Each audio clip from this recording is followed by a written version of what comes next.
Hey writers, you're listening to the Kobo Writing Life podcast, where we bring you insights and inspiration for growing your self-publishing business. We're your hosts, Stephanie McGrath and Joni DiPlacido.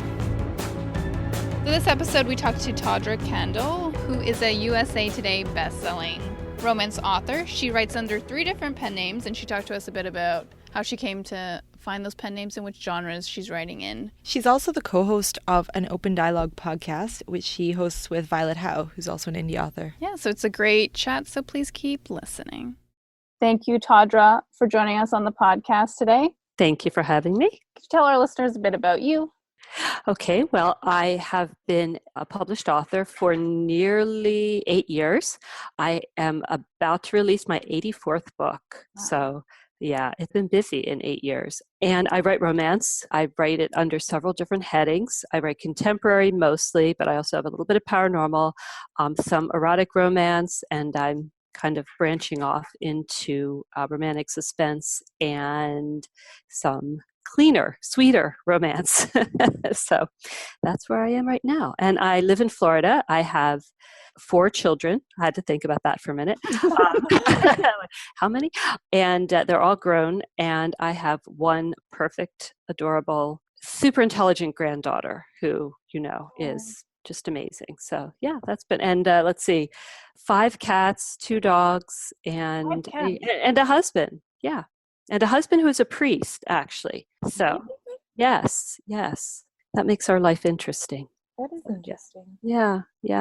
I was a writer before he was a priest. He's actually a second career priest. So it's been really interesting when we have people when he started out, he was not in parish ministry. And when he started in parish ministry, I kind of worried a little bit about what I write because I tend to write hot. And, so we don't make a big deal about it, but it's actually been very well received everywhere we've gone. A lot of the older ladies will say, I really, really, really want to read your books. And I'll say, oh, are you? At our former parish, they said, why aren't your books in the church library? I'm like, well. But the first set who read them at the former parish, the woman came back to me and said, I read your books. And I said, uh-huh. And she said, Father Clint is a very lucky man. I said, yes. Yeah. More recently, a lady who asked me for them said, I heard her say to her friend after she took the book, just because I can't do it anymore doesn't mean I don't want to read about it. So I'm like, okay. Oh, all right. Man. So yeah. So, it's all good stuff. You said that and my mind flipped immediately to the book that I read called Priest, and it's a romance book. I don't know if you've read it. Oh, no, I haven't. It's spicy, but I'm like, what? Well, people always go to like Thornbirds. That was immediately right. What I thought of. Yeah. Okay, I'm going to ask the stupid question, but I think probably our listeners have it too. But to my knowledge, priests that I know of can't get married. Oh, well, we're Anglican. So Anglican priests, so, basically the church comes from the Church of England where priests can get married.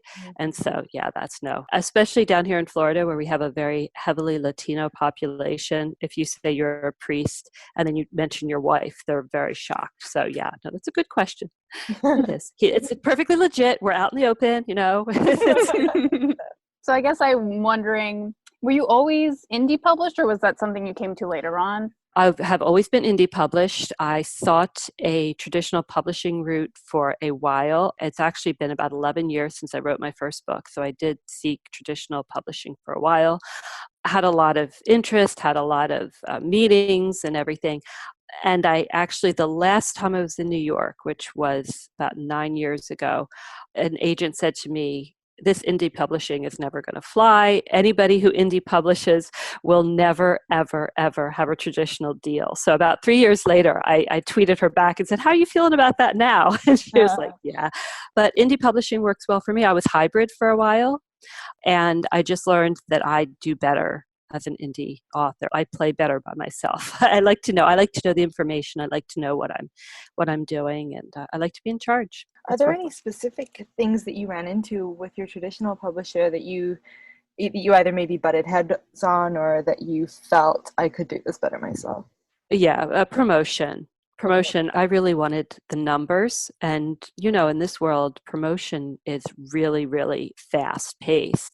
So when they would say, well, we'll get you the numbers in 8 weeks. Well, 8 weeks, my gosh, by that time it was already done. There Mm-hmm. wasn't anything I could do about it. So yeah, that's where otherwise, they were great with me about covers. They were great with me about when I released and storylines and everything. But yeah, I needed some more input, and that was what worked best for me. You have a fast release schedule. How many books do you publish in a year? For a couple of years, I did like 12 to 15 books a year. And I learned that I can do it, but it precludes me having a life outside of writing.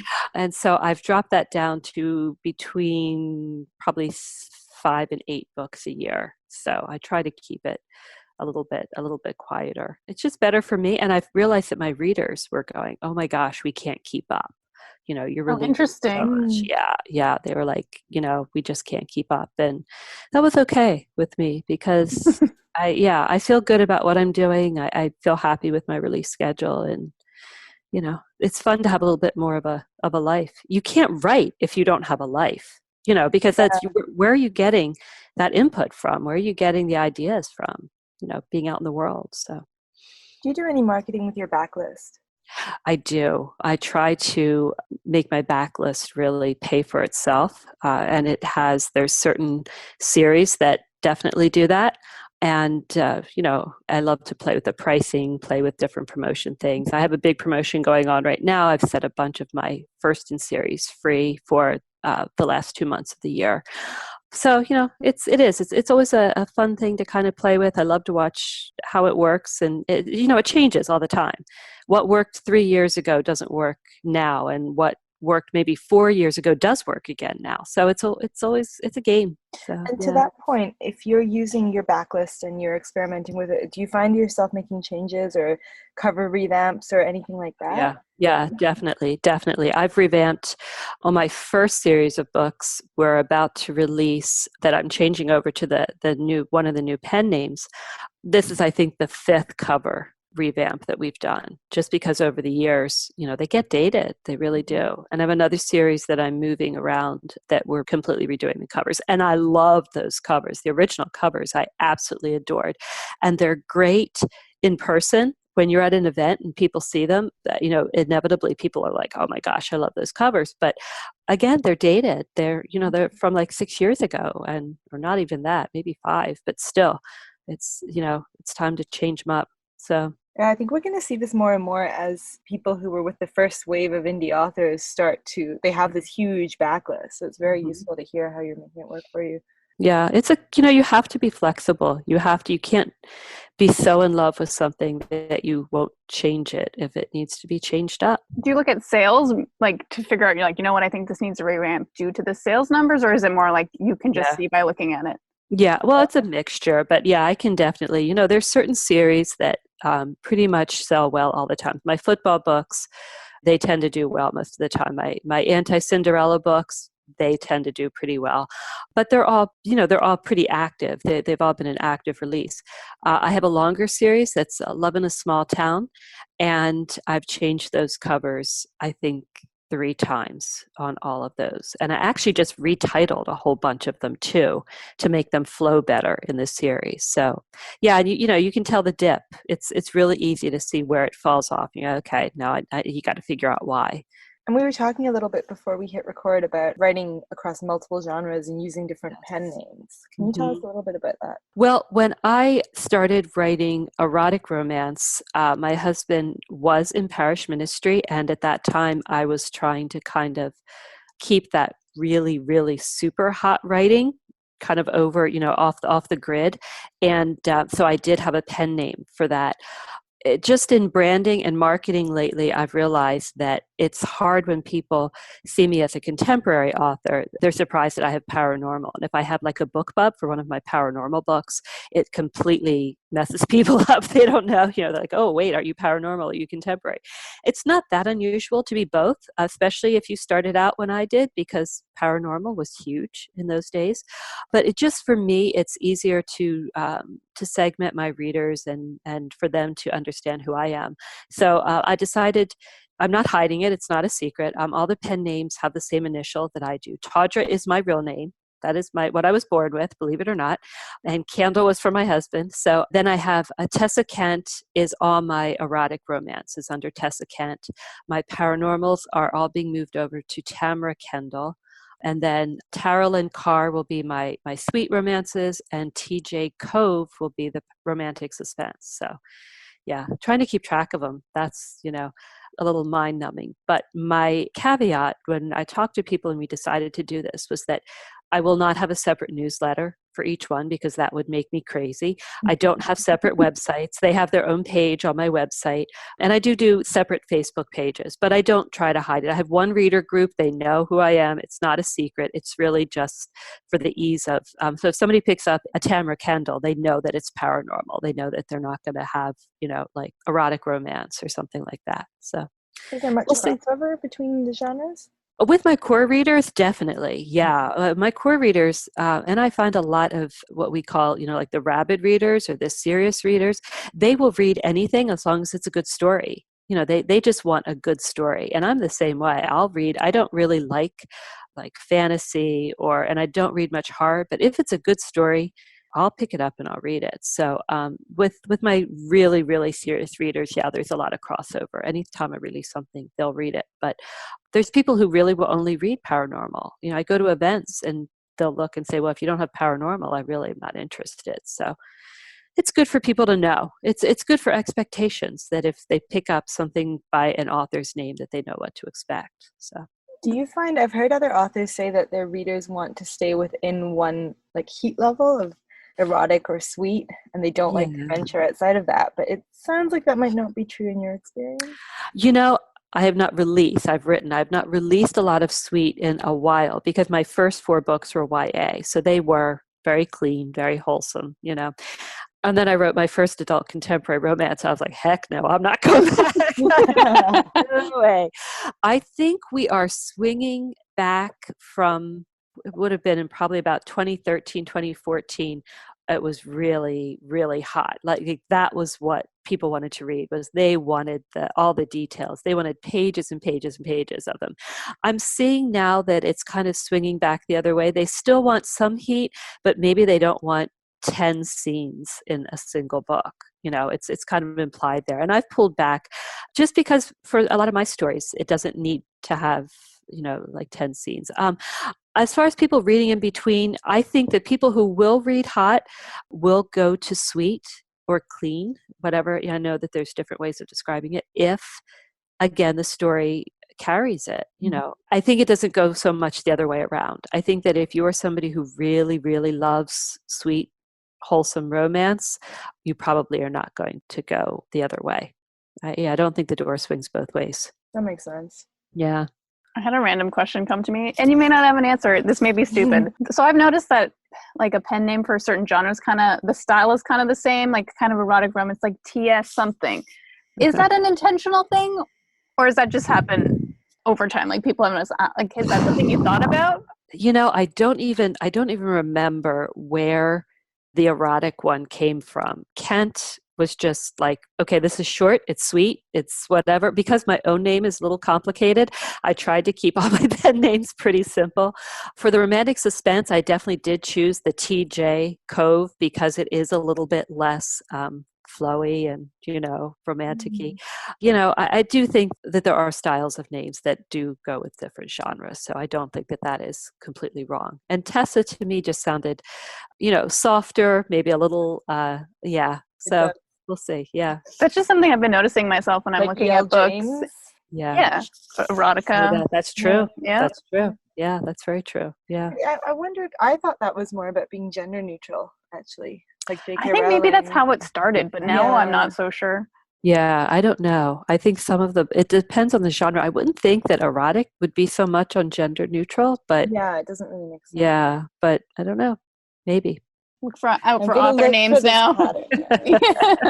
So you don't market any differently between your 2 pen names, or do you? No, not really. No. I tend to focus mostly on my contemporary just because that's where the majority of my books lay. It's harder to market erotic romance. It really is. you really have to get in a good niche of co-promotion to do it, because a lot of the other standard promotional sites won't carry erotic romance or tend to not favor it as much. It's much harder to get a book bump for that genre than it is for, contemporary or new adult. So, yeah. But do you have a preferred social media platform? I love Instagram. Really, Instagram is my favorite. Facebook is still there, and you have to, it's a game you have to play. I love Pinterest, but I tend to go down there and get lost. Like, ooh, look at all this. I'll go there looking for like a dress that one of my characters is wearing or something like that. And 10 hours later, I come back and I'm like, oh, yeah, that's right. What was I doing? Twitter, I tend to use less. I tend to use it more as a personal platform than as an author one, although I do every now and again. Twitter is so fast that, it's here and it's gone. Yeah, Instagram would probably be my favorite. I really love that. So, do you use it for marketing books or more just for reader engagement? Both. Yeah, definitely both. I love it for reader engagement, but Bookstagrammers are an amazing group of people, and I've hit upon quite a few who I really have connected with, and so they're great. They read just an amazing amount of books and are wonderful about setting up these gorgeous shots, flat lays and everything. So, yeah. Did you approach Bookstagrammers that you liked or followed and ask them to, how does it work? A couple, I was a co-owner and runner of Indie Book Fest, which was an annual reader and author event that took place in Orlando up until this year. And we had some Bookstagrammers approach us to speak there. And so that's kind of where I got my in. And then, one thing leads to another. I had a couple of authors, friends too, who said, oh, you need to meet so-and-so, or you need to talk to so-and-so. So yeah, it's been great. But they're a wonderful community. You hashtag something, books of Instagram, books of IG, Bookstagram, and they're great about sharing and reposting and liking. So yeah, I love it. Very nice. So we were talking again earlier about NINC and how you're the assistant programming chair. Fancy title. So I'm just wondering, how did you come to work for the conference, and what does that actually entail, being a chair programming? A chair. I'll have to. I discovered NINC, which is Novelists Incorporated, some years ago, because I live in Florida, and it actually, the conference has taken place for the last 6 years in St. Pete Beach, and will be taking place in St. Pete Beach also for the foreseeable future. It was very accessible for me. So it is an organization where authors have to qualify. There is a sales level you have to meet. So the great thing about that is that it means the presentations, all the information you receive is at a higher level than it would be at almost any other event. We're very, very picky about what we present there. You can't just go and present how to publish 101. You'll lose everybody.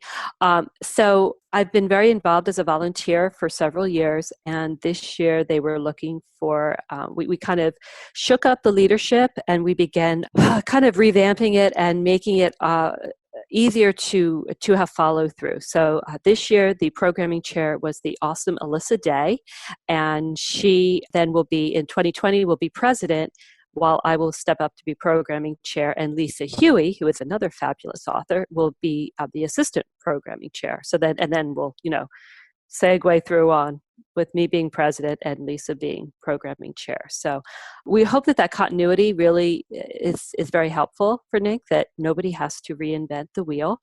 We all know how we're doing our jobs, and we even know how to do the next person's job to a certain extent. Basically, what I did this year was assist Alyssa and kind of interact with our guests. And this next year, I will be choosing who's going to speak, and talking about topics and making sure that we have as much covered as possible, and that we can make it as relevant and current for our members as we possibly can. Our goal this year is to sell out. We've been coming close, and we really would like to do that. A lot of people don't realize how valuable this conference is, so we're really, really excited about having some people who have been in the past come back, and about having some brand new people. We're super excited about a couple of our guests, and I can't tell you who, but it's fun to meet them. Yeah. So anyway, and we're thrilled because Kobo is always a great part of that. And, I've gotten to know a lot of fabulous Kobo people through NINC. So yeah, it's a fun time. The girls were saying they had a great time this year. It is. It really is, because it's not only, it's very casual. It's very late because you're on the beach. The hotel is beautiful and it's right on the beach. And it's, in late September, early October, when some people are starting to have weather. I don't know, what is it like for you all in late September? Yeah. Yeah. Okay. Yeah. So, and it's not there. And there's, the workshops are wonderful. We have evening cocktail parties, and we usually end it with a big karaoke party sponsored by Drafted Digital on Saturday night, which is super, super fun. So anyway, yeah. So there's networking. Because it's not a huge conference, it's not like an RWA, it's very, very accessible. So, you can go as a fairly new author if you qualify, and you can meet people from, just about every platform, every author support vendor. And this year we started something called the Trade Show, and we offered tables to our sponsors and also industry guests. So that was very successful, and we had a lot of great feedback for that. So we'll be doing that again next year. So yeah, it's fun. And how long did you say you've been working with Mink? Ooh, let's see, probably 4 years. Yeah. Okay. And so you have kind of a high-level overview, I guess, or an oversight of what people are talking about or what presentation kind of trends are coming out. What are you seeing more of recently? What are people talking about that they maybe weren't 4 years ago? Well, I will tell you that this year, the buzzword on everybody's lips was audiobooks. Okay. Mm-hmm. Everybody who I spoke to was like, audio. And it was cool because it's not what it was 4 years ago. There's more players in the game. 4 years ago, it was ACX and that was it, basically. Now, Findaway Voices was, I've known those guys for a while and they're awesome. We have other authors who are actually recording Kobo Audio. Yeah, we just Kobo Audio. Yes, definitely. And that was just launching at the time, so that was great. We have authors who are talking about recording their own audiobooks. So that was fascinating. I'd not heard that. I mean, I'd heard like rumbling about it, but I hadn't really talked to anybody who had done it until this year, and that was a big topic as well. The other thing that I saw in a lot of our presentations this year, a lot of metadata, a lot of numbers. We had both Dave Chesson from Kindlepreneur and Alex Newton from Kyletics. Hopefully Alex is not listening. I'm butchering his name. And they were just fascinating. I mean, it was standing room only in both of those, and just, realizing little tweaks you can make that make a huge difference in your book's visibility, your sales. So yeah, it was very cool. I love metadata. I was going to say, maybe we should do an episode where you tell us about what to do in your metadata. Maybe. Yeah. That is my area. That's and a lot of authors don't realize it, and there was just so much information that was there. And Dave is doing great work, and Alex is just an amazing presenter. I enjoyed him too. So yeah, it was a lot of fun. So I would say those two things are the biggest buzzwords. Everybody always wants to know about ads. Ads are huge, but it's to the point now where a lot of people are saying, yeah, ads work, but we need more, we need more information. So, yeah. Where do you feel like self-publishing will be in like 5 to 10 years? Oh my gosh. Hard question. It is. It really is, because we had a lot of discussion actually at NIG this time. I talked to a lot of people who are really good at forecasting that kind of thing. And, there's the idea that we kind of hit a wall a couple of years ago when KU launched, and that changed the game for a lot of people. What I hope in the next 5 to 10 years is that we see vendors like Kobo, like Apple, really giving Amazon a run for their money. I'm not downplaying anybody. I think that there's room for everybody, but I don't like exclusivity, and I don't like favoritism. So I love to see a level playing field. I think that's what I would like to see. What I think we will see is probably a lot of different authors falling out of the market. Right now we have a glutted market, because the truth of it is that after the gatekeepers went away, in a sense, everybody felt that they could get in, and that's great. That's wonderful. But because a lot of people publish books who might not have otherwise.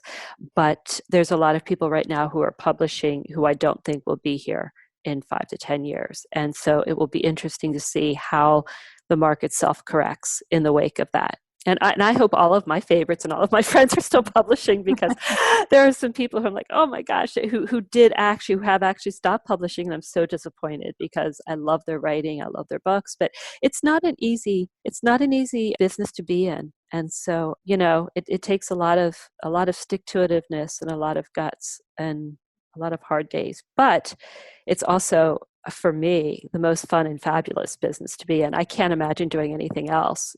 This is it's not even just work for me. It's just fun. It's friendships. It's what I've always wanted to do. So no complaints for me. I hope that we have a stronger market. I hope people are still gobbling up ebooks and audiobooks, of course. I made a long car ride 2 weeks ago. I drove by myself from Florida up to Virginia and then New Jersey. And I'd never done the ride by myself. I've done the ride many times, but never completely by myself. And I listened to audiobooks, and it was the heaven. Like, I didn't even remember where I was. My husband would call me and say, and I said, well, I think I went through the Baltimore Tunnel, but wait, I can't remember, because I was so exhausted. It's like, maybe you need to pull over. But yeah, so, I think that's opening up a lot of new doors too. So I will be interested to see what comes after audio. What are your thoughts on the subscription model? And I don't mean like Kindle Unlimited exclusive subscription, just Right. in terms of audio and like Netflix and Spotify and Disney Plus. Yeah. I mean, as a consumer, I absolutely love it. I mean, I'm a huge Spotify person. I can't imagine my life without Spotify now. Same. Right. I mean, all of my books have playlists. That's the first thing I do is I go to Spotify and make a playlist, and I start adding to it as I'm writing. And I'm the nerd that listens to them. I was going to say, do you share them with your readers? Oh yeah, they're in the back of every book. Plus, they're usually Love linked. that. Yeah, they're usually linked. It's great. And on some venues, I can even like live link the song, so that people can be listening to the song that I was listening to as I wrote the chapter. Cool. Which is pretty cool. But I think that the subscription model can be good for the creator and for the provider of the material, but it can also be not so great. So I think we're going to have to be cautious about that going forward. As a consumer, again, I'm like, yes, bring on the Netflix, make all my Christmas movies, accessible to me all season long. My son and I went on the other day to try to watch something. We're like, oh my gosh, what is this? What they want us to pay for Love Actually?